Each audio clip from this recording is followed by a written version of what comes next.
মাগরিবের পরে কারোর সঙ্গে কথা না বলে এই দোয়াটি 7 বার পরে আল্লাহ তাআলার কাছে যা চাইবেন আল্লাহ আপনাকে তাই দান করবে। অভাবে আছেন, ঋণগ্রস্ত আছেন, মাথায় টেনশন, ঋণের বোঝা, বাড়িতে থাকতে পারতেছেন না, আল্লাহ সব আপনার পেরেশানি দূর করে দেবে ইনশাআল্লাহ। যদি আপনি আমলটি করতে পারেন, আমল মানুষের জীবন বদলিয়ে দেয়, আমল মানুষের জীবনকে পরিবর্তন করে দেয়। আল্লাহ তাআলা আপনার সব দোয়া কবুল করে নেবেন ইনশাআল্লাহ।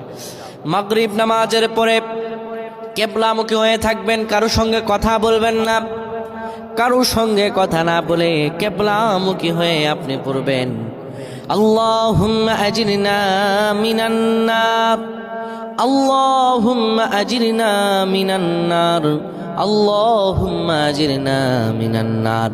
যদি এটি আপনি মাগরিব নামাজের পরে কারোর সঙ্গে কথা না বলে পড়ে 7 বার পরে দুটি হাত তুলে আল্লাহর কাছে দোয়া করেন, আল্লাহ জাহান্নামের আগুন থেকেও বাঁচাবেন এবং আল্লাহ আপনার সব দোয়াগুলো কবুল আর মঞ্জুর করে নেবেন।